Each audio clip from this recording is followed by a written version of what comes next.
Israel says 24 soldiers killed in Gaza in deadliest day in war with Hamas since ground operations launched.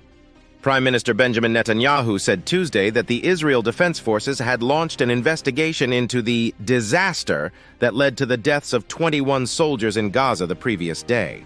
The IDF has launched an investigation of the disaster. We must learn the necessary lessons and do everything to preserve the lives of our warriors, Netanyahu said in a statement on the incident, which made for the Israeli military's deadliest single day in Gaza since the start of its ground operations on October 27. Netanyahu vowed Monday, after news of the soldiers' deaths first came to light, that the IDF would continue its fight on until absolute victory over Hamas.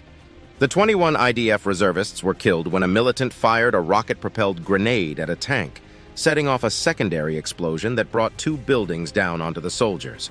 They were among a total of 24 Israeli soldiers killed Monday in Gaza, which military spokesman Daniel Hagari confirmed had been the biggest single-day loss in almost 3 months of ground warfare. Netanyahu on Monday mourned the loss, saying in a social media post that it had been one of the hardest days since the outbreak of the war, but adding, "In the name of our heroes and for our own lives, we will not stop fighting until absolute victory." The IDF said on Tuesday, meanwhile, that soldiers had managed to completely encircle the southern Gaza city of Khan Yunis, where much of the deadliest fighting and airstrikes have been focused in recent days. The Hamas-run Ministry of Health in Gaza said Tuesday that during the preceding 24 hours alone, 195 people were killed in the densely populated Palestinian territory.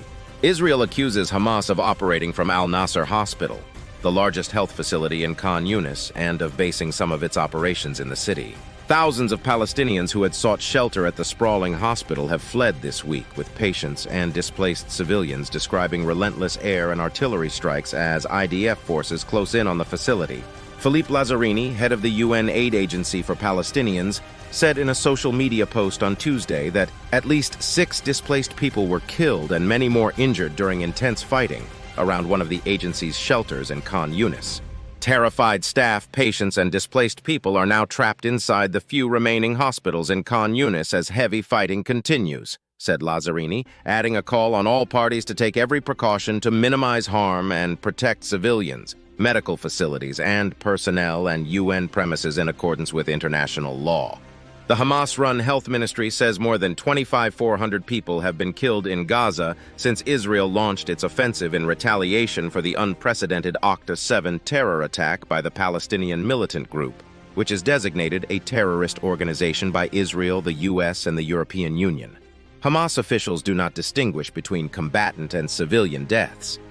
Israel says Hamas killed some 1,200 people with its October attack and seized about 240 others as hostages.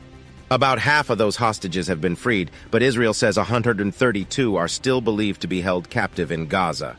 Pressure from the remaining hostages' family members on Netanyahu's government to rescue their loved ones as a priority in the war, even if it means negotiating, has risen sharply. A group of family members stormed into a parliamentary meeting Monday and shouted angrily at lawmakers, demanding more be done to ensure that their loved ones come home.